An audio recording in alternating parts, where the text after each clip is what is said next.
여자친구한테서 입냄새가 난다. 아, 헤어지고 싶다. 어떡하지? 상쾌한 네모냥 카드 고려 생활 건강 올리덴탈 체크 카드. 입에 사탕을 물고 사는 우리 아이 충치 때문에 걱정이다. 어떡하지? 알코올 합성 항균제 타르색소 계면 활성제 없는 건강한 가글 올리덴탈 체크 카드. 30초 가글 후 유해 이물질을 눈으로 확인할 수 있는 신개념 올리덴탈 체크 가글. 네이버에서 고려 생활 건강을 검색하시면 올리덴탈 체크 가글을 만나보실 수 있습니다. 전화문의 1688-3783 1688-3783. 적중?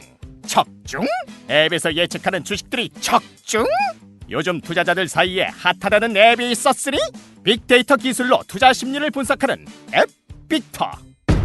국내 유일 투자 심리를 기반으로 주가 방향을 예측하는 앱 빅터. 그 적중률이 무려 70% 이상 주식 투자 필수 앱으로 자리 잡은 빅터.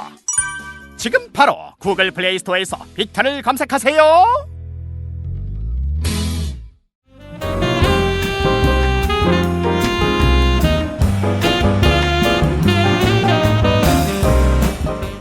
잘 가셨습니다. 꿀벌 얘기 재밌네. 오, 재밌었어요. 어쨌든 꿀벌의 기본적인 어떤 생태적인 이야기를 독실님의 도움을 받아서 얘기를 그러니까. 많이 했습니다. 이제 이 겨울을 성공적으로 나고 새로운 보금자리를 찾아서 떠나는 벌의 무리가 있지 않습니까? 네. 이제 여기서부터 이야기가 시작되는데 그럼 일단 궁금한 게 있습니다. 어디가 꿀벌들한테 가장 좋은 명당 자리일까요? 아까 나무 속이라며. 그렇죠. 일단 아파트. 보온 문제가 있습니다. 그러니까 아파트에 살면서 중앙난방이 좀 돼야죠. 그렇군요. 개별 난방 하다가 뭐 보일러 박살나고 이러면 안 되니까. 나무 속에다가 짓는 애들도 있고 막 흙으로 커다랗게 아예 흙을 쌓는 이제 힘들죠. 그런 건 이제 말벌류나 이런 것들이 가끔 그렇긴 하는데 그렇게. 꿀벌들은 이제 이미 만들어져 있는 거처를 찾는 게 가장 효과적입니다. 그렇군요. 속이 텅 빈 나무 속에 자리를 많이 잡고요. 그리고 입구가 너무 크면 열 손실이 많아지겠죠. 그렇네. 그렇죠. 그리고 되도록이면 입구 위치가 좀 예를 들면은 높아야지 벌집에 좀 높이 있으면 좋긴 좋을 거예요. 그렇지. 곰이 못 들어올 테니까. 곰이 그렇죠? 또 손 넣어가지고. 예. 그리고 이 벌집 안에 좀 큰 공간이 있어야 됩니다. 아까 말했듯이 약 18리터 이상의 빈 공간이 있어야 꿀도 저장하고 뭐 유충도 키우고 이렇게 되는 거죠. 책의 저자인 데이빗 찔리라는 학자가 이걸 집요하게 파고들었어요. 1970년대에 약 200개의 벌통을 설치해 봅니다. 그래서 벌통의 특성을 좀 이제 표준화시켜서 다 이렇게 실험 통제를 하는 거예요. 네네. 변수들을. 그래서 입구 위치를 뭐 15cm짜리, 30cm짜리, 60cm짜리 해놓고, 벌통의 부피를 뭐 15리터, 40리터, 뭐 60리터, 100리터짜리 이런 걸로 다양하게 해가지고 한 200개 정도를 설치해서 벌들이 어느 벌집에 많이 들어가 있는가. 가장 선호하는. 그렇죠. 이걸 형태. 특성을 한 2년 동안 파악을 했는데 뭐 결론적으로 얘기하면 거의 일정한 패턴이 있는 것 같아요. 아무 집이나 들어가는 건 아니고 입구 크기는 대략 한 12.5cm 정도. 네. 평균적으로 거기를 가장 좋아했고 입구 방향은 당연히 남쪽이죠. 그렇죠? 예, 인간과 똑같습니다. 입구 높이도 약 5m 이상을 선호했고요. 그리고 부피가 적어도 15리터에서 가장 좋아하는 건 40리터 정도였다고 그래요. 야. 예, 40평. 야, 40평은 살아야지 그래도. 그러니까. 그렇죠? 예, 15평은 좀 힘들지 않습니까? 제가 지금 15평 사는데 힘듭니다. 예, 좀 좁기 때문에 40리터 정도를 분양사무소 같은 데 막 들어보면서 그렇습니다. 여기 평수 괜찮네. 잘 돼 있구만. 평수별로 대량 분양한 거군요. 그렇습니다. 그래서 이 학자가 여러 가지 연구를 해봤는데 이제 정찰대들이 이 집집마다 돌아다니면서 막 걸음을 막 계속 왔다 갔다 하는 걸 관측을 했습니다. 그래서 추정하기로는 이 정찰대들이 그 내부를 돌아다니면서 자기 어떤 걸음 수라던가 이런 거를 활용해서 크기를 본능적으로 측정하는 것이 아닌가라고 결론을 내리더라고요. 우리도 새집 들어가기 전에 이게 줄자로 막 접어오잖아요. 그렇습니다. 야. 근데 얘는 이제 걸음수로 이렇게 하는 것 같아요. 실험이 되게 재밌어요. 그 가상의 벌집 안에다가 약간 러닝머신 같은 거. 네. 러닝머신 같은 거를 이제 벌이 걸으면은 이게 살살 움직이게 만들어 놓은 거예요. 네, 그럼 그 페이크에 속아서 벌이 이 집은 더 큰 집이네 이렇게 보고를 한다고 그러더라고요. 예. 속상하다, 속상해. 어쨌든 벌들이 가장 좋아하는 최적의 환경이 있긴 있는 것 같습니다. 그래요. 이건 본능적인 거겠죠. 그러면 이 벌들이 실제로 어떻게 새로운 버금자리를 결정하는지 좀 구체적인 사례들을 몇 가지 보여드릴게요. 그래서 1996년에 책의 저자 데이빗 실리가 아주 정교한 영상 기록 장치와 뭐 슬로모션 기록 장치 이런 것들 다 가지고 연구를 시작하는데 이게 되게 재밌어요. 수천 마리의 벌한테 일일이 다 번호를 붙입니다. 작은 스티커 같은 플라스틱 태그를 만들어서 벌을 일일이 다 잡아서 하나씩 붙여놔요. 1번, 진짜 2번, 죽었다 3번. 깨도 못할 것 같아, 네. 이 실험을. 이 진정한 과학의 어떤 묘미를 대단한 것 보여주는 같아, 건데 보시면. 그리고 배에다가도 뭐 빨간색, 뭐 초록색 이런 식으로 다 분류를 해놓습니다. 그래서 이 벌들이 정찰을 나가서 어떤 식으로 논쟁을 벌이는지 구체적으로 살펴볼 수 있었다고 그래요. 그래서 첫 번째 사례는 이겁니다. 1997년 6월 19일 오전 10시에 봉분한 집단입니다. 분가를 아침 10시에 쫙 나왔어요. 네. 이사를 하러 쫙 나와서 이제 근처 나무에서 쉬면서 수백 마리, 한 200에서 뭐 300, 뭐 많게는 500마리 정도의 벌들이 쫙 퍼져서 근처에 있는 정보들을 수집을 해옵니다. 그랬는데 이제 그 당일날 6월 19일날 저녁까지 집터 후보가 한 7개 정도 발견이 됐다 그래요. 그래서 1번부터 7번 정도까지 후보지가 발견됐다 그럽니다. 네. 이거 어떻게 아느냐? 어떻게 할까요? 7마리가 춤췄구나. 그게 아니라 그 춤은 맞습니다. 근데 춤추는 그 방향을 아까 알 수 있다고 그랬잖아요. 네. 네. 그 팔자 춤 가지고 거리와 방향을 알 수 있다고 했지 않습니까? 예, 그래서 그걸 정확하게 체크를 한 겁니다. 여러 마리가 하나를 봤을 수도 그렇습니다. 있으니까. 여러 마리가. 근데 그 여러 마리가 같은 지역, 같은 형태의 춤을 추고 있다. 그렇습니다. 그러니까 이야. 거꾸로 생각하면 연구자가 그걸 카메라로 찍어서 세고 있다는 거죠. 실제로 춤은 수백 마리가 췄겠죠. 그렇죠. 근데 여러 수십 마리가 마리가 춥니다. 수십 마리가 한꺼번에는. 췄는데 네. 여러 마리가 하나를 지정하고 있으니까. 그래서 딱 7개로. 봤더니 한 저녁까지 7개 정도가 발견된 것 같아. 예, 각기 다른 방향과 다른 거리로 이렇게 가리키고 있었다고 그래요. 근데 어느 한쪽도 열광적인 지지를 얻지 못했는데 다음 날이 이제 20일이었거든요. 이제 저녁 때는 활동을 못해요. 벌들이 다 들어와서 잡니다. 그래요?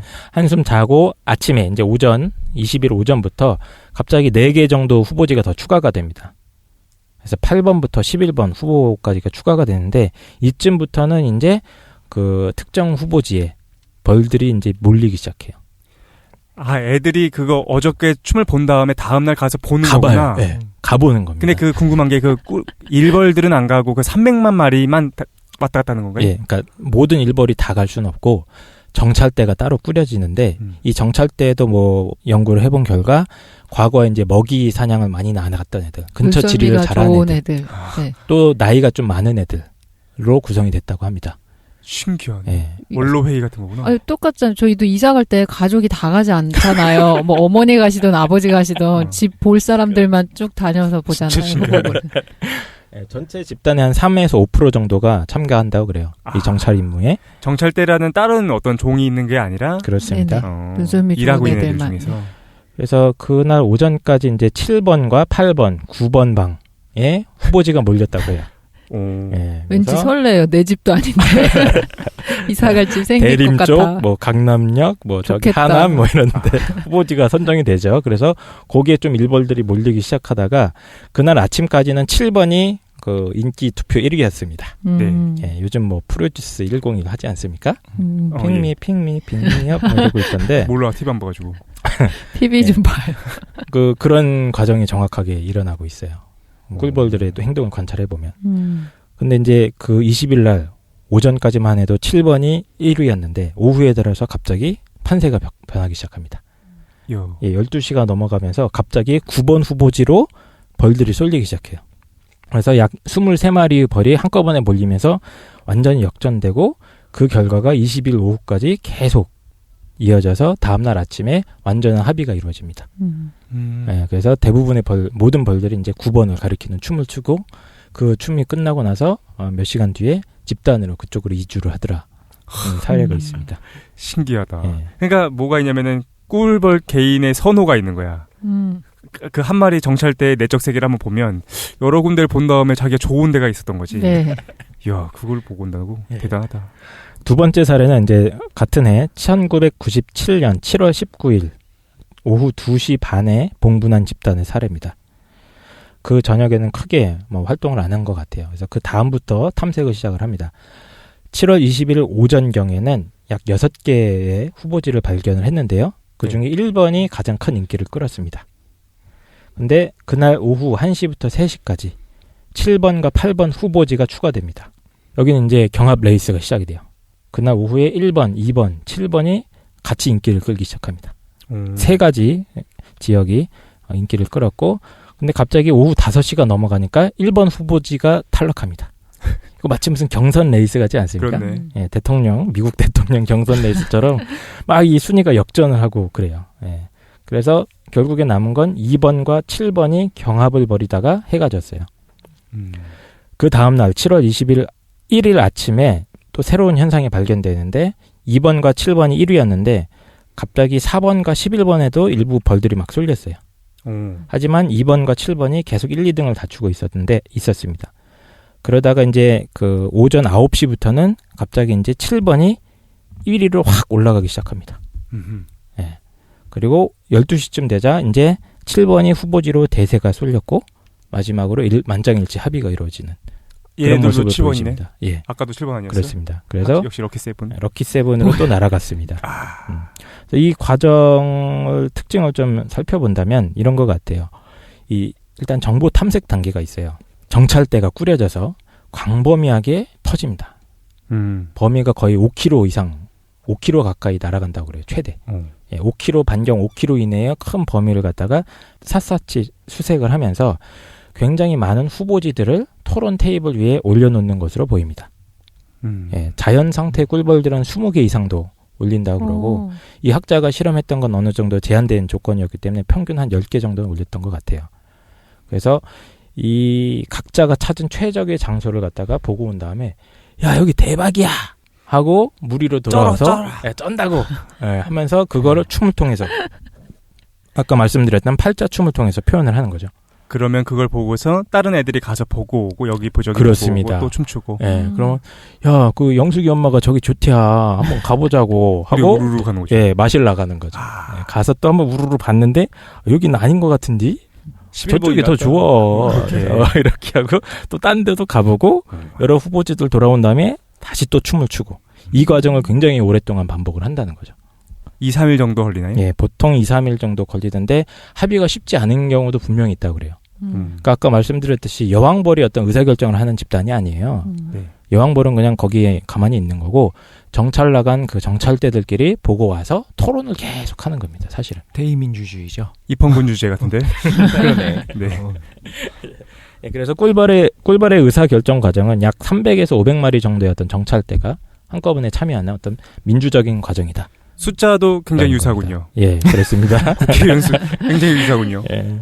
그래서 이 겉보기를 보면 이 꿀벌 집단은 굉장히 정교한 의사결정 전략을 하는 걸로 보여요. 예. 근데 과연 이 꿀벌들이 효과적으로 의사결정을 하는 게 맞는가 하는 의심이 좀 들 수 있죠. 그렇죠?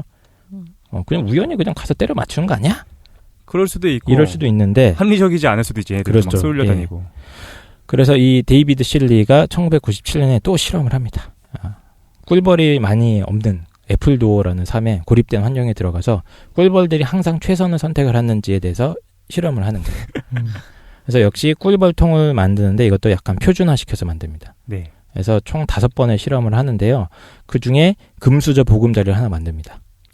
이 금수저 보금자리는 뭐냐면 아까 데이비드 실리가 70년대에 연구했던 게 있거든요. 꿀벌들이 가장 선호하는 보금자리의 특징들이 있는데 그걸 딱 해갖고 최적화시킨 거예요. 네. 예, 실제로 그걸 놔두면 벌들이 제일 거기 왔다 갔다 많이 한다고 합니다. 그러니까 본능적으로 최적의 장소인 거야. 그리고 나머지 4개는 약간 삐꾸를 놓습니다.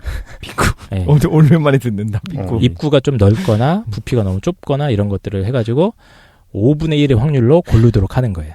그렇군요. 그래서 이 5번의 실험을 했는데 4번을 성공했다 그래요.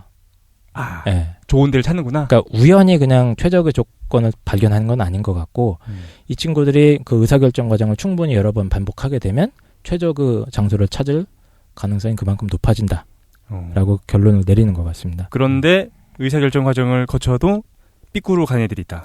그 케이스 같은 경우는 이런 케이스였대요. 그 집을 보고 온 애들이 있는데 걔네들이 춤을 안 췄어. 2마리가 거길 갔다 왔대요. 네. 추적을 해봤는데 근데 걔네들이 돌아와서 춤을 안 추다가 보니까 정보 공유가 안 된 겁니다. 아이고. 개인의 내면 세계가 너무 강하신 분들이었구나. 예, 그분들이 이제 뭐 핸드폰 게임을 했거나 존재주의가 분산돼 있을 수도 있는 거죠. 그러니까 정보 공유 실패 사례라고 분석을 하더라고요. 예, 효과적인 대안이 있었는데 그걸 갖다가 보고 와서 얘기를 안 해준 거죠. 한편으로는 내성적이었나? 그런 것도 있을 수 있고 민감한 그 사람이. 목소리 큰 사람 위주로 좀 모이는 것도 있잖아요. 초반에. 그럴 수도 그것도 있겠네. 드러나는 것도 있고. 그래서 목소리 큰 얘기가 나왔어요. 근데 실제로 목소리 큰 벌들이 있습니다. 잘 추는 애들이 있구나. 잘 추는 애들이 있는데 크게 커. 딴 애들은 그냥 갔다 오면 한 요 정도 사이즈로 춤을 추는데 걔는 너무 막 감동하고. 근데 굉장히 현란하게. 재밌는 건 뭐냐면 그 춤의 강도를 측정을 해봤어요. 이 학자가. 다 측정을 해봤는데 확실히 그 금수저 보금자리 갔다 온 애들이 춤을 크게 춘다. 크게 강하게 하는구나. 춥니다. 장난 아니게 엄청 춥니다. 야 대박! 월식 500이래! 머리로 막 헤드스핀하고 막. 예. 근데 저 궁금한 게 그 여러 가지 평수를 분양했을 때 가장 선호하는 그 보금자리, 최적화된 보금자리가 선호도가 높은 걸 수 있지 꼭 그게 최적화된 보금자리라고 생각할 수 있어요? 제가 생각했을 때 가장 좋은 보금자리는 꿀벌들이 많이 선호한다기보다는 그 보금자리에 틀었을 때 생존율이 가장 높은 게 좋은 보금자리인 거잖아요. 그래서 우리- 선호도랑은 다를 수 있잖아요. 우리 학자분이 그걸 또 놓칠 리가 없죠. 그래서 또 실험을 했습니다. 아, 네네. 그래서 겨울 나기에 어느 보금자리가 가장 성공적이었느냐도 다 그거 확률적으로 평수구나. 추적을 해봤는데 그때 동일했대요? 그러니까 40리터짜리 금수저 벌통 네. 이른바 최적화된 벌통에서 겨울을 난 벌들이 70% 이상의 생존율을 보였고요. 아, 20리터 미만의 이제 흑수저 벌통들은 생존율이 25% 정도밖에 안 됩니다. 아 그래서 확실히 차이가 본능적으로 나는 거죠. 선호하는 그 것이 DNA 안에 가장 얘가 선호하도록 돼 있는 데가 생존율이 높은 데를 선호하도록 아마 써 있겠죠. 그렇죠. 그러니까 음. 살아남은 거죠. 몇 천만 년 동안. 그렇죠. 배산임수 지역이군요. 그렇습니다. 네네. 예. 인간은 안 그러잖아요. 네? 인간은 가장 자기 삶에 최적화된 데를 찾는 것이 아니라 넓은 데를 계속 찾아가잖아. 관리비도 많이 나오고 빚도 많이 혹은 지고. 지하철역이 새로 뚫릴 것 같은데. 그러니까. 그게 얼마 안 됐잖아요. 음. 그래서 인간이 이런 삶을 살아본 적이 많지 않기 때문에 어쨌든. 뭐 전통적으로 몇천 년 동안 배산임수가 제일 좋다고 해왔었죠. 네. 지금은 뭐 그런 게 없어졌으니까. 음. 근데 나중에 100년이 지난 다음에 혹은 200년이 지난 다음에 땅값을 보면 배산임수가 다시 높아져 있지 않을까. 그럴 수도 지금보다. 네. 그럴 수 있을 것 같아요. 어쨌든 지금까지 이제 꿀벌들이 뭐 현상적으로 토론 과정을 거쳐서 아까 보이지 않았습니까? 여러 가지 후보지들을 가지고 서로 춤을 통해서 막 토론을 하는 과정. 그래서 한쪽으로 쏠렸다가 또 다른 쪽으로 쏠리기도 하고 이런 과정을 거쳐서 결과적으로는 어떤 최적의 의사결정을 하는 그런 모형들을 봤는데요. 그렇다면 이제 이 구체적으로 어떻게 합의를 형성해 가는지에 대해서 좀 자세하게 알아볼 필요가 있습니다. 아, 네. 재밌지 않습니까? 신기하긴 네. 하네. 지금 네. 우리 정찰대 4마리가 서로 다른 집을 보고 왔다고 칩시다. 그럼 서로 막 여기가 짱이라고 얘기를 하겠죠. 근데 이걸 과연 민주주의라고 할 수 있느냐? 네. 라는 생각도 드는데. 왜냐면은 왜요? 이거는 그 어떤 과학에서의 의사결정 과정일 수는 있겠지만 정치적 민주주의랑은 좀 다를 수도 있을 것 같아요. 왜냐면 그렇습니까? 왜냐면 진리를 찾아가는 거잖아. 음. 가장 적합한 데를 찾아가는 거니까. 정답이 있다는 거죠. 그러니까 이론적인 경쟁을 통해 가지고 하나의 이론이 폐기되는 거지. 그걸 우리가 민주주의라고 안 하잖아. 일단 이거는 어떤 공동체 내에서의 의사결정 과정에 있어서 차이는 이런 것들 우리가 제가 굉장히 좀 안 좋은 기억이 한 번 있어요. 저희 방송 녹음 중에 제 기억에 뭔지 방송 알아. 제목이 나도 알 것 같아요. 항상 기억이 안 좋아요. 나도 알 것 같아요. 독재와 민주주의라는 아주 작품이 있었고요. 그때 예. 당시에 이제 우리가 이렇게 규정을 했던 기억이 납니다. 어떤 공동체 의사결정 과정에 있어서 소수의 엘리트 집단이 의사결정을 하는 구조. 네. 예를 들어서 어떤 꿀벌 집단이 일부 여왕벌들이 딱 상위 클래스들이 딱 모여서 의사결정을 하는 거야. 야, 올해 점을 쳐봤는데 남쪽의 기운이 좋다더라. 절로 가자. 우리가 2년이 지나는 동안 세상이 바뀌었으니까 알파고라고 합시다. 그래, 알파고라고 합시다. 알파고가 결정해 주는 거야. 알파고가 결정을 해주는 집단이 있는 거고요. 그게 아니라 각각의 개별 구성원들이 지금처럼 확 퍼져서 정보를 수집해 온 다음에 토론하고 그 과정에서 좀 부적합한 것들이 하나씩 날아가면서 이제 최적의 대안을 찾아가는 모델이 있는 거죠. 근데 이제 지금 말씀하신 모델은 오히려 저는 엘리트주의에 가까운 것 같아요. 엘리트주의. 꿀벌 같은 경우에는. 왜냐하면 경험 있는 애들로 선출되어 있는 뭐라고 하죠? 일벌 중에서 보내들 정찰 이거를 이런 식으로 갖다 붙이나? 그냥 어린애들한테도 똑같이 주는 투표권을 주는 게 아니고 어제는 뒤에 토론이 남아 있는 거죠. 네네. 팩트부터 한번 들어본 다음에 지금 기분 안 좋아졌어. 물고 뜯고 해보자. 지금 기분 나빠. 기분 망쳤어. 어쨌든 지금. 꿀벌들이 2년 전에 있었던 일을 다시 떠올릴 수 있게. 꿀벌들이 어떻게 협의를 형성해야 하는가를 봅시다. 아, 예. 기본적으로 굉장히 선거랑 비슷합니다. 얘네들이 캠페인을 펼쳐요. 그래서 정찰대들이 집터 후보지를 갔다 온 다음에 춤을 통해서 자기의 어떤 그 감흥을 표현을 합니다. 네. 태생적으로 흥이 있는 애들이 있겠지. 수행 넘치고. 그래서 팔자 춤을 추면서 광고를 하는데 아까 말씀드렸듯이 좀 좋은 집이라고 생각하면 그 춤이 강도가 굉장히 세져요. 횟수도 늘어나고 여러 바퀴를 도는 거예요. 팔자를 여러 번 그리는 춤이 진짜 있고 좋아, 진짜 좋아. 이렇게. 아, 대박 하는 거죠.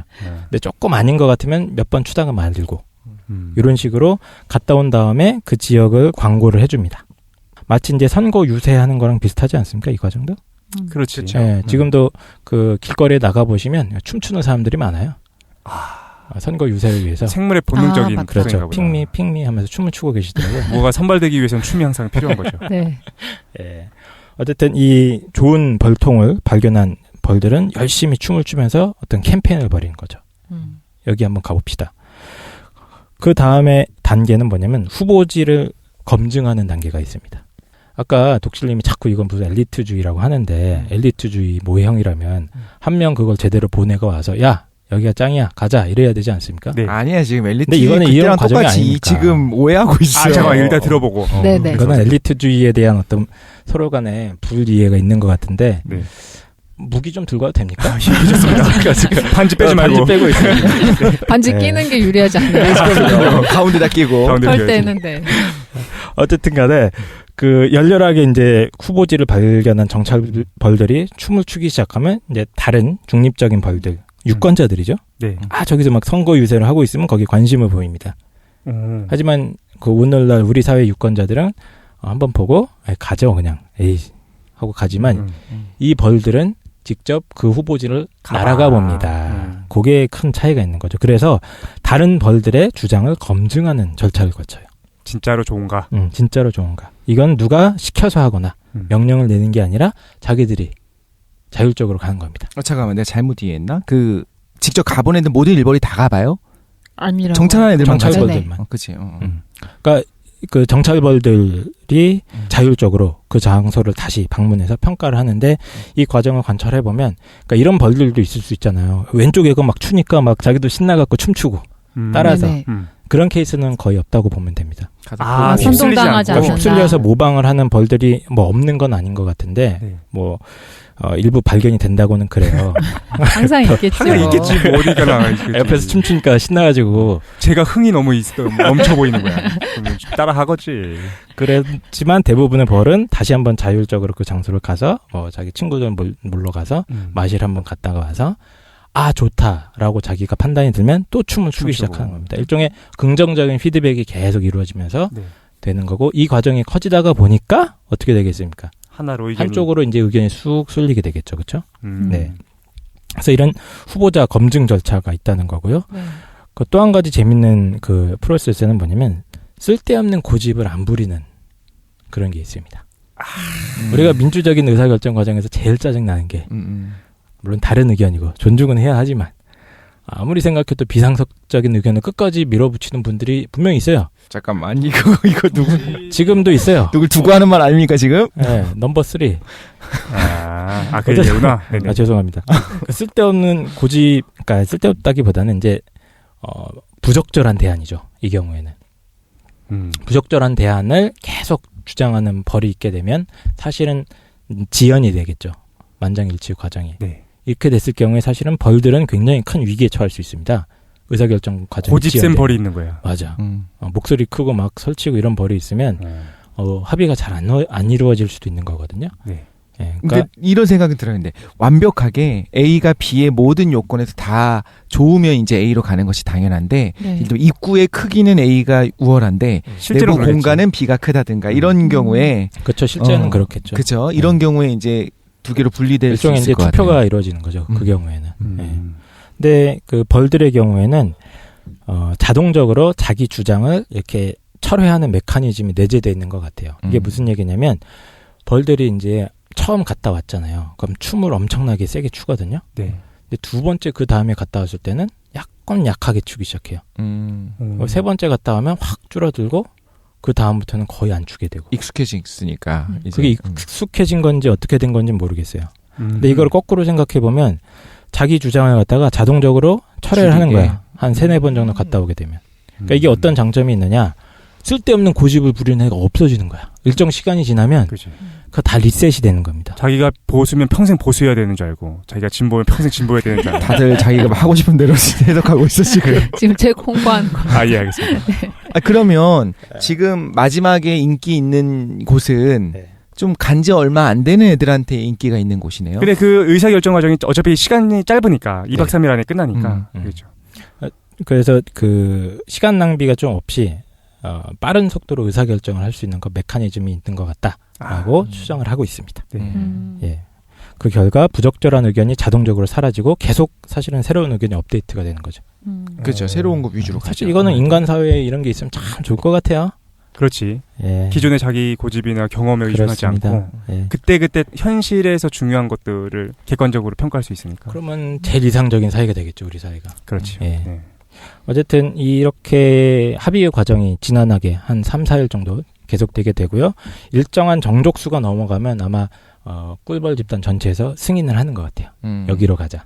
이사 가자. 뭐 그 정확한 비율이나 이런 건 알려진 건 없습니다만 거의 만장일치 형태로 합의가 이루어졌다고 됐을 때 훅 날아가기 시작합니다. 이때도 되게 재밌어요. 이제 수만 마리가 한꺼번에 날아가야 되는데 그 정찰 벌들 임무를 맡았던 벌들이 막 피리를 불기 시작합니다. 피리 소리를 낸대요.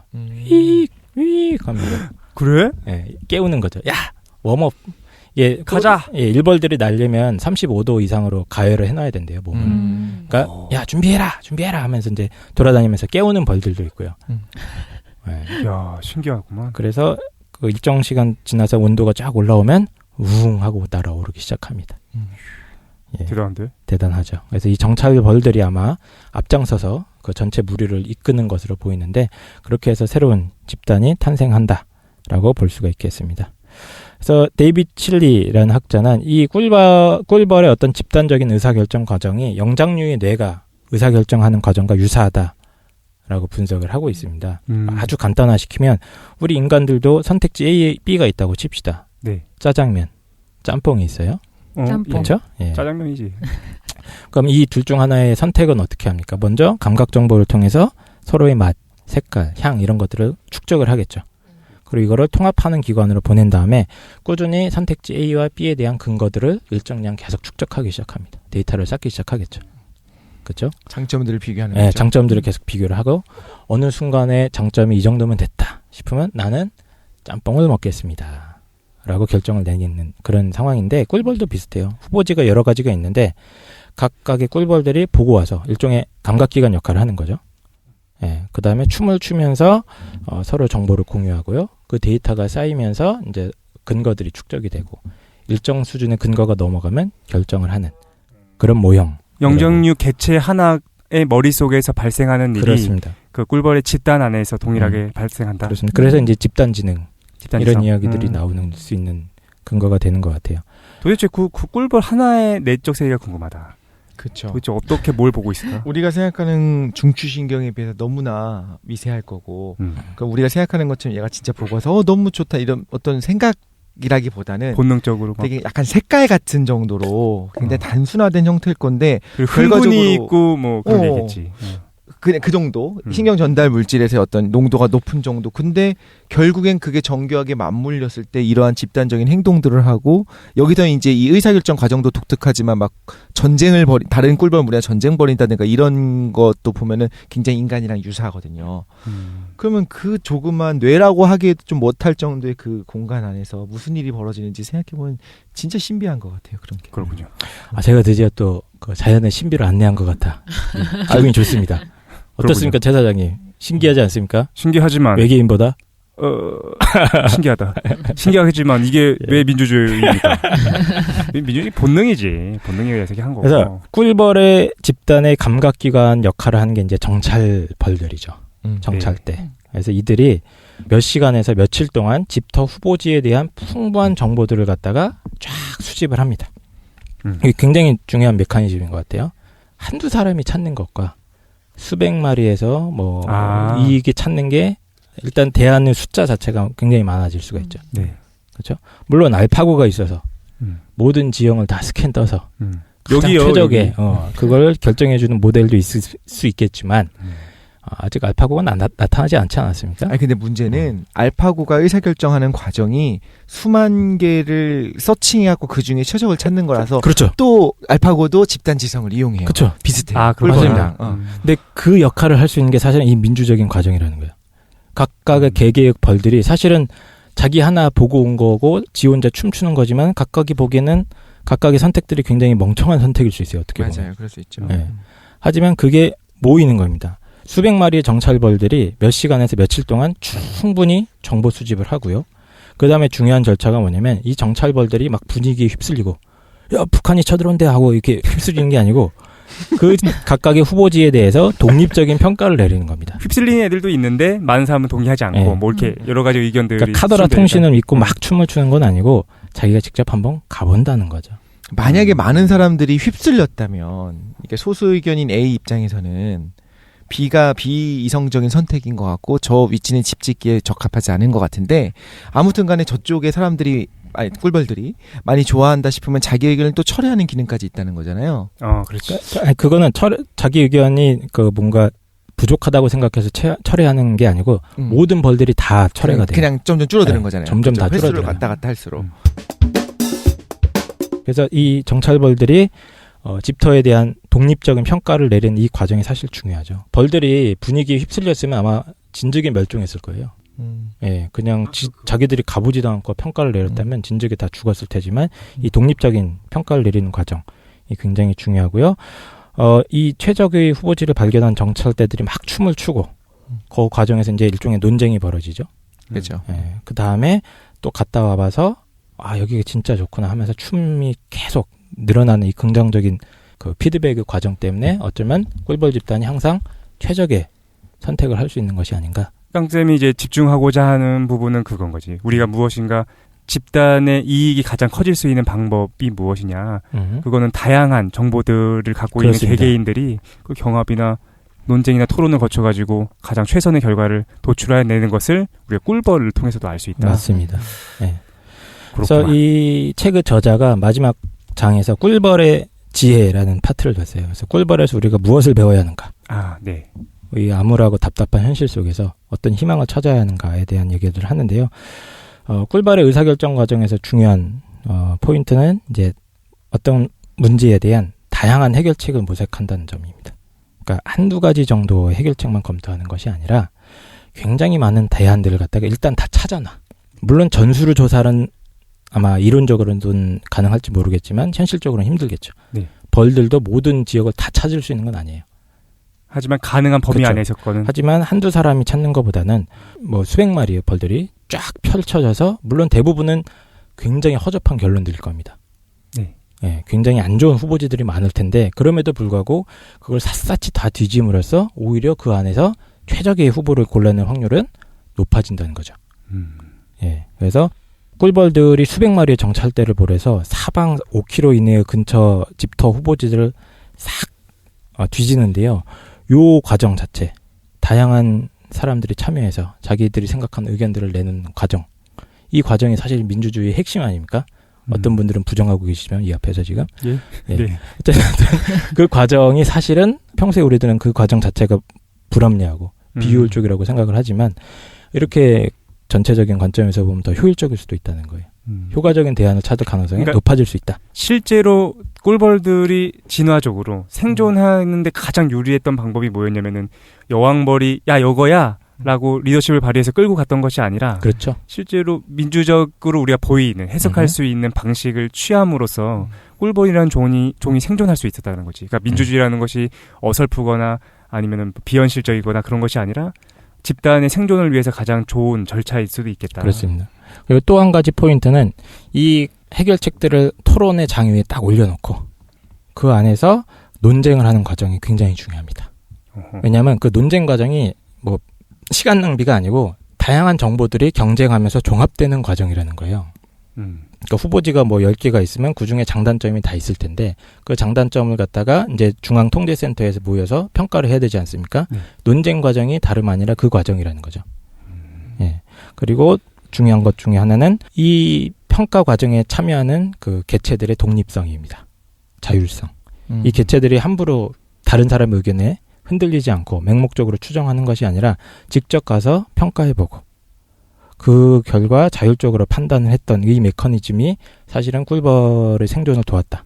이렇게 볼 수가 있는 거죠. 그렇군요. 예. 그리고 마지막으로 이 과정에서 어떤 지도자가 함부로 영향을 미치지 않는 것도 중요하다고 그래요. 예, 만약에 이제 꿀벌의 의사결정 과정에서 함부로 어떤 사람이 내가 생각하기에 이 방향이 좋은 것 같아 라고 압력을 넣거나 네. 청탁을 한다거나 아니면 뭐 정보기관을 또 다른 기관을 동원한다거나 그렇게 될 경우에는 사실은 이 정보 탐색의 노력이 편향될 수가 있겠죠. 말벌을 좀 이용한다거나. 예. 예. 그래서 지도자가 이런 집단적 의사결정 과정에 미치는 영향력이 오히려 적어야, 그리고 오히려 중립과 공정성을 유지해야 그 집단의 의사결정이 효과적으로 일어날 수 있겠다라는 이야기를 마지막으로 하고 있습니다. 그렇군요. 재밌습니다. 끝났습니까? 힘들어요. 그래요? 예. 그래서 저는 이 책 읽으면서 이제 지금 길거리에 나가보면 아까 말씀드렸듯이 수백 마리의 정찰벌들이 막 춤을 추고 있습니다. 그래서 선거 유세를 하고 있는 후보분들이 계시죠, 그렇죠? 네. 제가 제가 봤을 때 그분들이 사실은 우리 흑수저 일벌들의 어떤 희망과 비전을 제시하고자 하는 정찰벌들이라고 생각을 해요. 예, 그래서 각자 자기가 본 비전들이 있을 거예요. 그렇죠. 그리고 그걸 보고 와서 우리들한테 춤을 추면서 이쪽을 선택해 주세요라고 핑미를 외치고 있는 상황인 것 같습니다. 성장과 국방 강화라는 방을 보고 왔다. 그렇죠. 참 좋아 보이더라. 가자. 우리는 대기업의 살 길이다. 그렇지. 이 길을 가는 사람들이 있는 거고 우리 길은 북한이다. 예? 이런 길도 있을 거고요. 예. 그게 어딨어? 우리는 사민주의다. 이런 길도 있을 텐데요. 분배와 복지. 그런 미래를 보고 왔더니 참 좋더라. 같이 가자. 이런 얘기가 있는 거구나. 그래서 가장 이상적인 거는 우리 일벌들이 이 정찰벌의 춤을 본 다음에 우리도 사실 한번 그거를 가봐야 되죠. 예, 그 정찰벌들이 제시한 후보지들을 좀 합리적으로 검증해보고 고민해보고 이런 과정이 있어야 된다고 생각을 하고 그 다음 이제 그게 최적이라고 생각하면 우리도 정찰벌들처럼 춤을 춰야 되지 않습니까? 여기로 오세요, 여러분. 북한으로 오십시오. 여기가 위험해. 해븐입니다. 죄송합니다. 그렇군요. 예, 이런 춤을 춰야 되는데 이제 인간 사회는 좀 복잡한 것 같아요. 일단 제일 큰 문제는 어떤 정찰벌이 내 무리에 속한 정찰벌인지 헷갈립니다. 말벌 쪽에 있는 애들인지 아니면 꿀벌 쪽에 있는 인간은 다 똑같이 생겼기 때문에 네. 사실 인간 사회는 복잡한 것 같아요. 꿀벌의 가장 큰 특징은 집단의 이익이 개인의 이익이랑 딱 합치하지 않습니까? 그렇네. 꿀벌 그렇죠. 집단에서는. 꿀벌 집단 내부에서는 이게 하나로 일치가 될 수 있는데 인간은 각 개인의 어떤 경제적 위치나 뭐 지역, 뭐 이념 이런 것들에 따라서 이해관계가 상충하는 상황인 거죠. 예. 그러다가 보니까 우리가 정찰병을 제대로 찾으려면 내가 속해 있는 무리의 어떤 집단의 정찰병이 누구인지를 정확하게 알아봐야 되는데 일단 그게 어려운 것 같아요. 그렇지. 꿀벌 사회랑 사람 집단의 차이점에 대해서 깡쌤이 정확하게 얘기해 준 것 같아요. 네. 꿀벌 집단은 사실 그게 의견 많이 분열될 필요가 없는 거야. 근데 이제 인간 사회에서는 실제로는 전체의 이익이다라는 건 없다는 거지. 나눠져 있다는 거죠. 예. 그 전체라는 것도 어떤 노동자 계급이라는 것이 있고 자본가 계급이라는 것이 있고 네. 그래서 국가 전체라는 건 허구인 거야. 그러니까 허구라기보다는 이게 상충되는 측면이 너무 많다는 거죠. 한쪽이 이제 뭐 세금을 올려야 된다면 한쪽이 피해를 볼 수밖에 없는 거고, 예, 이런 상황이 처해 있다는 거고. 또 한 가지는 이제 제일 짜증나는 건 이 정찰벌들이 못 믿을 만한 놈들이 너무 많더라. 선거 때는 춤추고 난리치다가 선거 끝나면 갑자기 여왕벌처럼 행동하는 예, 그런 놈들이 많기 때문에 참 투표하기 짜증나는 경우도 많은 것 같아요. 저도 지금 막 투표하기 싫어갖고 열받아 죽겠는데. 그렇군요. 예, 그런 것 같습니다. 그럼에도 불구하고 이제 제가 이 방송을 준비했던 이유는 이 꿀벌들, 특히 이제 정찰벌들이 수많은 대안들을 탐색해서 그 과정을 민주적으로 일단 토론을 하고 일종의 선거 유세를 하고 그것도 합리적으로 검증하는 과정을 거쳐서 최적의 대안을 만들어 나가는 이 과정이 우리 사회의 유일한 희망이 아닌가 싶어서 준비를 한번 해봤습니다. 그래요. 재밌었어요. 근데 이제 좀 분명히 해야 될 거는 그게 있는 것 같긴 해. 그러니까 지금 현실 정치 안에서 문제가 되는 거는 이제 야권 분열에 대한 문제도 굉장히 크기도 하고, 근데 오늘 짚어주신 얘기는 그런 건 아니었던 거야. 근데 민주주의라는 것 자체, 그러니까 실제로 지치게 되죠. 야권이 분열하고 그러다 보니까 우리가 지쳐. 다 그놈인 것 같고 엉망진창이고. 근데 민주주의 자체를 포기할 것은 아니다라는 거를 꿀벌의 민주주의를 통해서 보여주려고 하신 건 아닌가, 그런 생각이 좀 들었습니다. 뭐 토론골이 없어? 토론 지난번에 그 엘리트주의랑 토론할 때 네. 이제 제가 사실은 좀 많이 밀렸던 것 같은데, 우리가 제가 포지션을 일단 거기에 대한 대답입니다. 꿀벌을 봐라. 아니 저는 이거 네. 되게 잘못됐다고 생각해요.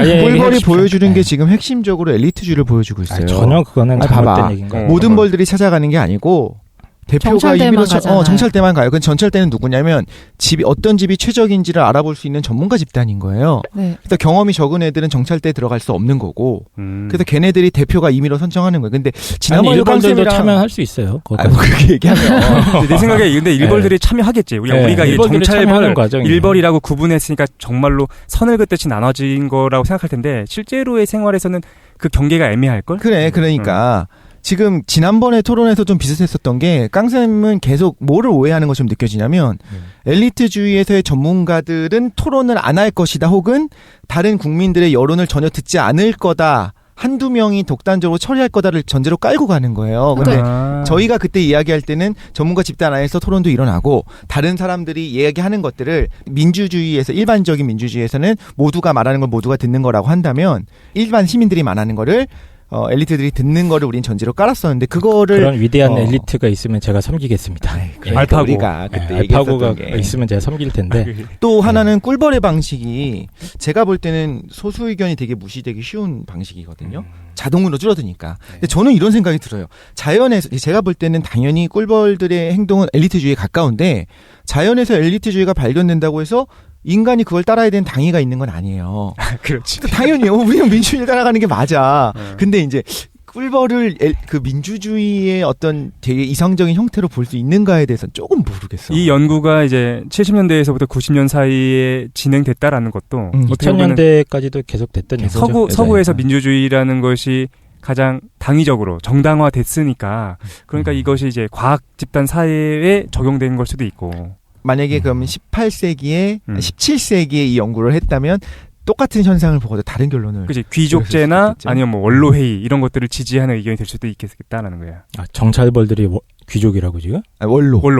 원로라고? 그럴 수도 있지 않겠나. 아니면 공화정의 형태. 그러니까 왕이 없을 뿐이지 실제로는 소수에 의해서 무엇인가 정책이 결정되는 것은 아니다. 근데 이제 그 꿀벌 사회에서 네. 처음부터 그 정찰벌로 길러지지는 않아요.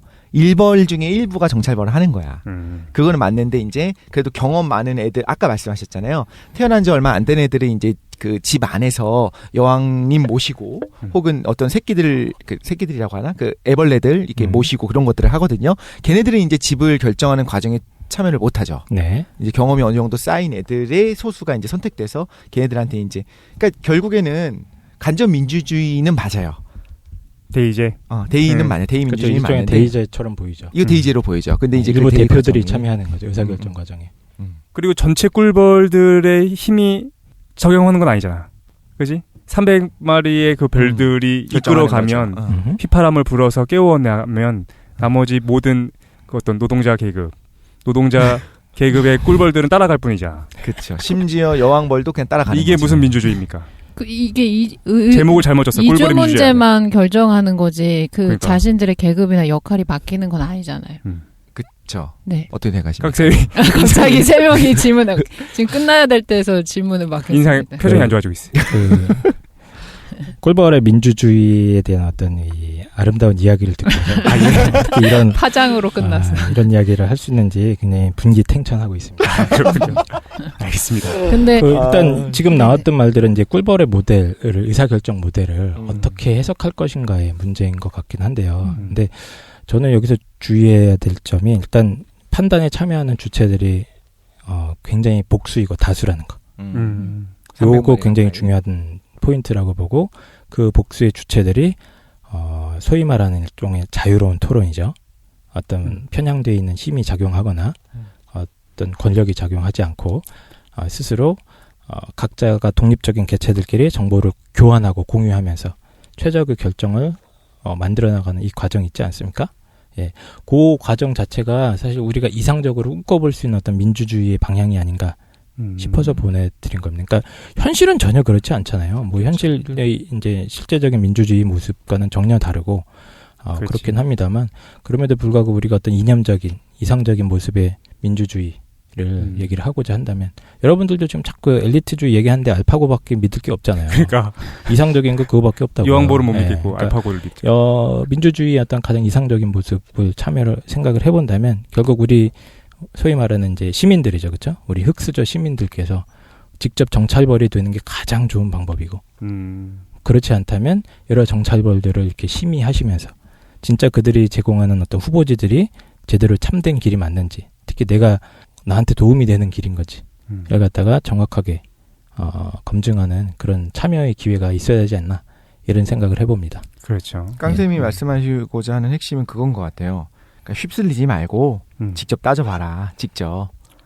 꿀벌들도 검증의 절차를 거치는 것처럼 뭐 예를 들면 다수가 어떤 일방적으로 저게 맞는가 보다라고 따라간다고 해서 특정 미디어나 아니면 특정 흥이 너무 많아져서 그냥 같이 춤추지 말고 어딜 틀어도 다 나오니까 흥이 넘쳐가지고 근데 이게 지금 오늘 말씀해 주신 게 되게 중요한 게 선동당하는 걸 꼭 나쁘게 보는데 선동하거나 동조하는 건 인간의 본성적인 특성이거든요. 그렇죠. 그리고 저희가 그냥 일상 개인적 생활할 때도 항상 많은 정보나 이런 것들을 참고하면서 비판적으로 검토하는 거를 모든 일에서 할 수 없어요. 그렇죠. 그러니까 평소에는 자동화된 사고를 하거나 자동화된 행동하는 게 너무 효율적이니까 그렇게 하고 그리고 그게 정체도 반영되니까 문제가 되는 거잖아요. 그래서 고전에서도 항상 합리적인 판단할 때 가장 중요한 게 어떤 뭐 권위는 신탁을 그대로 따라라 이런 것들이 아니고 뭐든지 많이 듣고 보고 많이 배워서 다양한 정보나 다양한 경험을 통해서 비판적으로 사고하는 걸 반드시 강조하거든요. 근데 이제 정치는 제가 생각했을 때 투표할 때 정의로운 선택 자체는 없는 거예요. 근데 자기가 속한 아니면 자기 이익을 대변해 줄 수 있는 것만 투표가 제대로 돼도 저는 그게 맞아요. 민주주의 정치의 최선이라고 보거든요. 전 엘리트주의를 지지하니까. 근데 민주주의가 저희가 계속 비판하고 정치의 신물을 느낀 건 뭐냐면 사람이 자기 이익을 대변하는 투표를 해야 되는데 그렇지 못하는 게 너무 많으니까 사회 전체적으로 그게 이제 문제가 된다고 생각하거든요. 그렇죠. 그럴 때 오늘 깡생이 말씀해 주신 것처럼 시간이 필요한 것 같아요. 훈련 없이 선동당하지 않고 자기가 비판적으로 내 이익을 철저하게 대변해 줄 수 있는 집단이나 정당, 어떤 사람을 찍으려면 그만큼 시간을 확보해야 되고 그런 노력들이 필요한 것 같아요.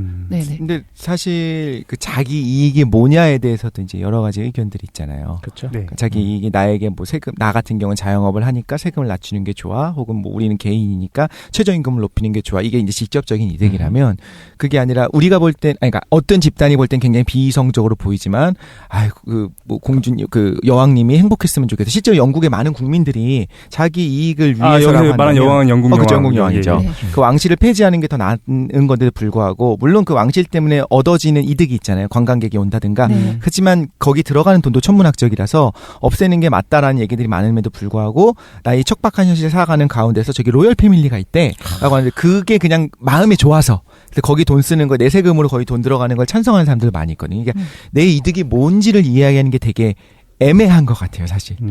우리가 이제 우리 젊은 사람들이니까 우리 이념이나 뭐 도덕성 아니면 그죠, 이제 네. 도덕적 감수성 있는 어떤 정서적인 측면도 굉장히 큰 그죠, 영향을 그게. 미치죠. 그래서 우리가 사실 선거철만 되면 저도 마찬가지지만 젊은 사람들이 이런 생각을 하게 되잖아요. 어떤 특정 집단 사람들 보고 좀 답답하기도 하고 어떤 경우에는 우매하다고 사실 손가락질을 하기도 하고 근데 그것도 좀 되게 그래요. 네. 근데 그런 부분까지도 우리가 약간 한 걸음 뒤에서 생각하는 것도 필요한 것 같고 그 다음에 이제 우리의 선택을 어떻게 하는 것이 옳은가를 고민하는 것이 좀 필요한 것 같아요. 그지. 그 정리하면 그거야. 우리가 이렇게 생각하는 거야. 민주적인 의사결정에 참여한 사람들 같은 경우에 우리가 이렇게 생각해요. 합리적인 사람이라고 한다면 당연히 어떻게 생각해야 되냐면은 나의 이익을 위해서 투표를 해야 되는데 그때 이익은 계급적인 이익인 거야. 내가 노동자인지 자본가인지 그게 1차적인데 실제로 투표를 하는 사람들은 자기 이익에 따라서 행동하는 것처럼 보이는데 이상한 이익을 추구하는 것처럼 보이기도 한다는 거지. 네, 어떤 그렇죠. 사람은 그 종류가 다른 거죠. 안보라는 이익을 고려하는 사람들도 있을 거고 그런데 이렇게 생각이 드는 것 같아요. 봐야 되는 거는 우리가 방금 얘기했던 그 전제인 것 같아. 나의 진짜 경제적인 이익 중심으로 좀 투표할 필요가 있는 건 아닌가 그런 생각도 근데 들긴 저는 해요. 안보라는 것도 뭐 예를 들어 북한 문제나 이런 거 계속 선동시켜가지고 하는 것도 사람들이 우매하니까 휩쓸린다고 보기 어렵거든요. 그 문제에 민감하게 반응한 사람들은 그렇죠. 자기 조상이나 가족에서 연관되는 게 있는 거예요. 그 정쟁을 겪었던. 네네, 정치적인 것도 정의라는 것은 없고 저는 이익이랑 결부된다고 생각하거든요. 자꾸 정의가 없다고 하는데 특정 정당을 지금 하신 거 아닙니까? 근데 예를 들어 누구는 북한 문제를 하면 거기에 시선이 휩쓸리면 자기의 연관된 문제에서 그것과 연관된 게 있는 거죠. 그러면 그게 꼭 내 이익이 아니라고 볼 수는 없는 거예요. 근데 그쵸. 그걸 다 고려해서 가장 그래도 자기를 먹고 살만하게 해주는 거를 직접적으로 투표할 수 있어야 되는데 그러는 그렇죠. 확률이 너무 떨어지는 게 문제라는 거죠. 근데 이제 이런 것도 있는 것 같아요. 그 선거철에는 양쪽이 이제 막 싸우잖아요. 그거 보다 보면 결국엔 뭐냐면 결론적으로 가장 합리적이고 가장 이성적이고 가장 최선의 선택은 양쪽 편 모두 내 선택이 일단 오라. 근데 내 선택처럼 되지 않으면 이제 비이성적이다. 너네들이 뭘 모르는 거다고 욕하는 거예요. 네. 그러니까 이제 우리 네 명의 어떤 정치적 성향은 사실 같잖아요. 그러니까 우리는 같나요? 비슷하죠. 까보면 달라. 최상님 빼곤 다. 그런데 나는 이제 한국 기독 기독당 불심으로 대동단결. 네. 근데 좋아해요. 그러니까 이게 상식의 문제가 돼서 토론을 하는 게 안 좋은 것 같아요. 야 이게 상식적이야. 당연히 맞아요. 이쪽으로 가야 돼. 이렇게 싸울 것이 아니라 저쪽도 이게 당연히 상식이야. 이쪽도 이게 당연히 상식이야 하고 싸우면 얘기가 안 되거든요. 그 문제 그게 본질을 막 그죠? 본질이 흐려놔요. 그게 아닌 거니까. 그렇다면 사실은 이제 정책을 나열하고 정말로 상식적이고 정말로 합리적인 어떤 것들을 하고 내가 지지하는 이유들을 아까 그 깡쌤이 말씀하신 것처럼 짜장면과 짬뽕으로 결정하는 과정에서 양쪽의 좋은 장점들을 다 써가고 하나씩 이렇게 지워나가면서 하잖아요.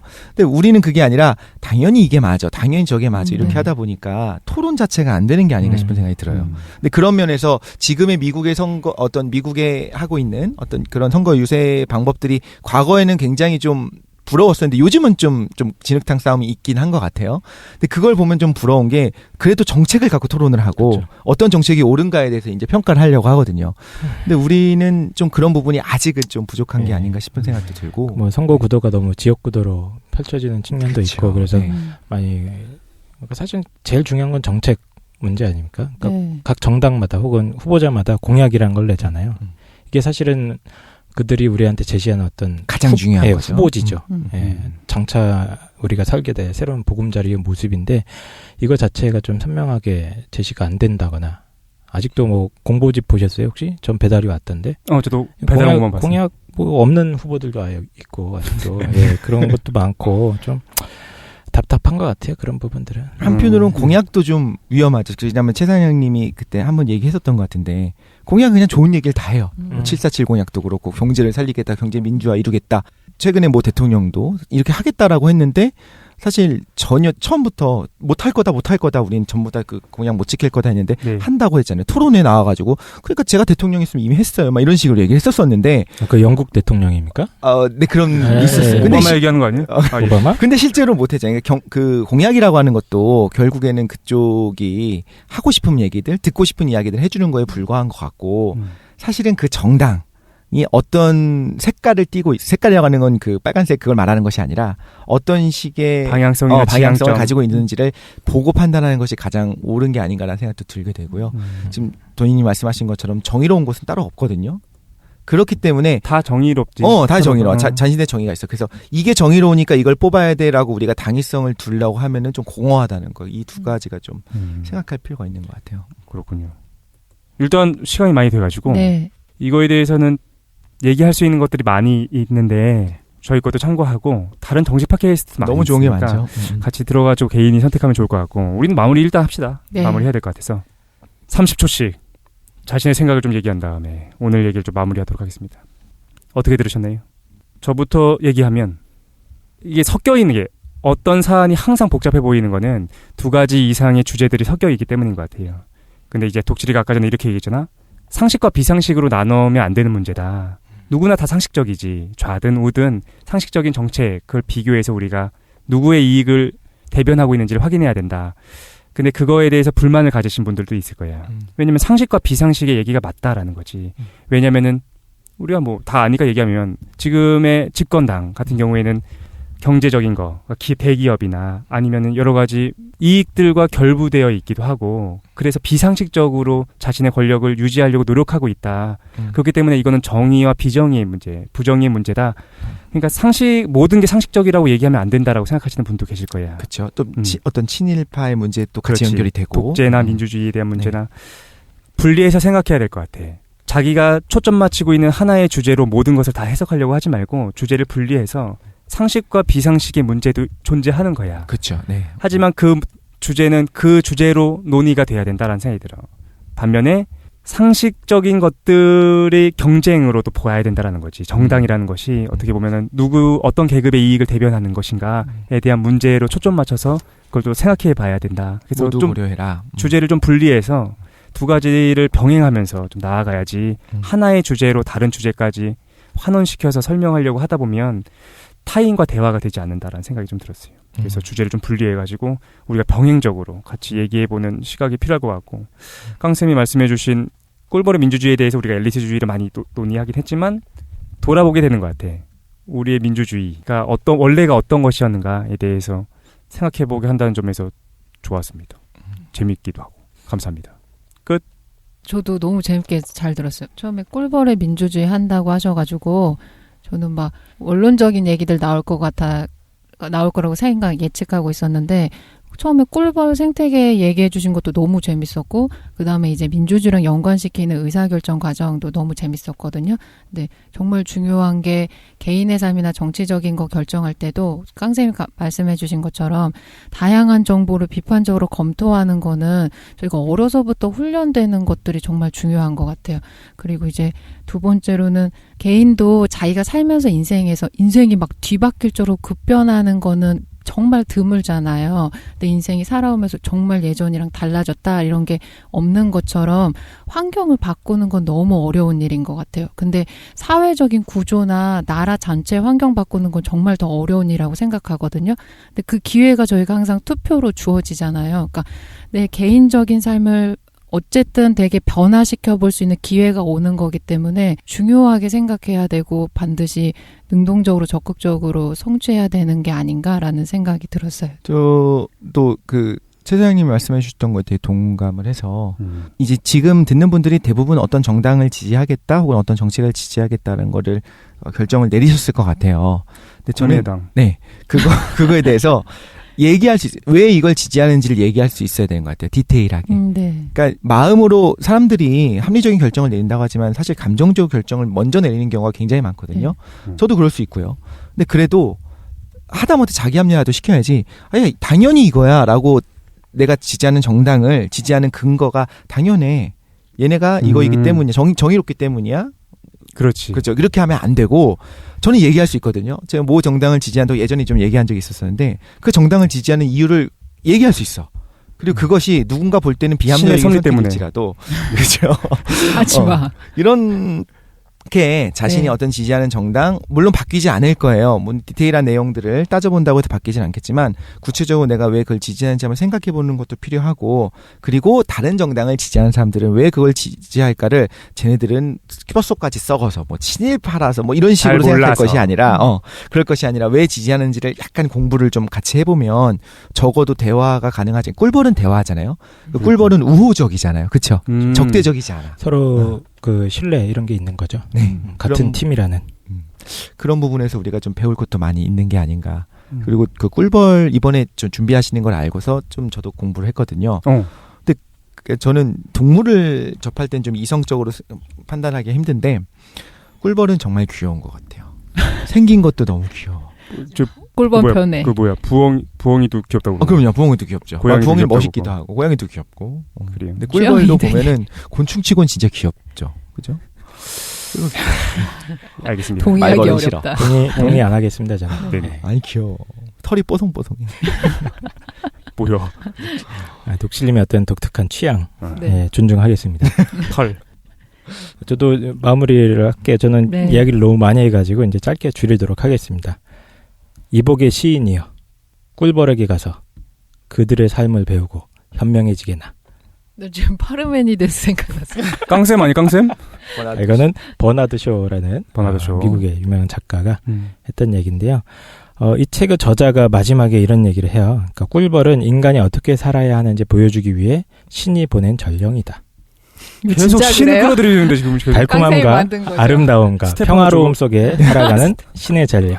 정작 무신론자 아니십니까? 네. 그래서 오늘 그 꿀벌들의 어떤 의사 결정 과정을 통해서 우리가 많이 배울 수 있는 것들이 있었던 거라고 생각을 해요. 저도 어떤 집단에서 리더 역할을 할 때가 있지 않습니까? 네. 지대노베스 리더시죠. 예, 아닙니다. 전혀 집에서도 이렇게 하시는. 리더십을 발휘했던 적이 없었던 것 같은데 이 책의 저자는 실제로 이 책에서 이런 얘기를 해요. 자기가 교수 회의 같은 걸 주도를 많이 하는데 이때 꿀벌들한테 배운 교훈을 적용하려고 노력을 많이 한다. 그래서 최대한 많은 가능성들을 한번 탐색해보고 열린 마음으로 토론해보고 뭐 이런 작업을 한다고 하는데 뭐 의미 있는 점이라고 생각하고 관심 있으신 분들 이 책을 직접 사서 읽어보시면 좋을 것 같습니다. 그리고 이제 다음 주가 투표입니다. 그래서 마지막으로 한마디 드리겠습니다. 네. 만국의 흑수저 일벌들이여 봉침을 들고 단결하라. 괜찮다. 장난. 그리고 투표장으로 표어가 들어갑시다. 바뀌었어. 예. 봉지. 마 선생님의 말씀을 오늘 이게 재밌게 잘 들었는데 네. 이제 다음 시간에는 다른 게 준비되어 있습니다. 다른 게 준비되어 있고 다른 준비하지 에피소드. 마. 그래서 많은 분들이 자꾸 해달라고 하셨는데 저희 기회가 돼가지고 꿈과 잠에 대한 얘기를 좀 같이 해볼 수 있을 것 같아요. 그리고 나서 이제 좀 지나면 이제 100회 특집을 또 진행하게 되겠죠. 어쨌든 오늘 재밌게 잘 들었고 고생 많이 하셨고 여기서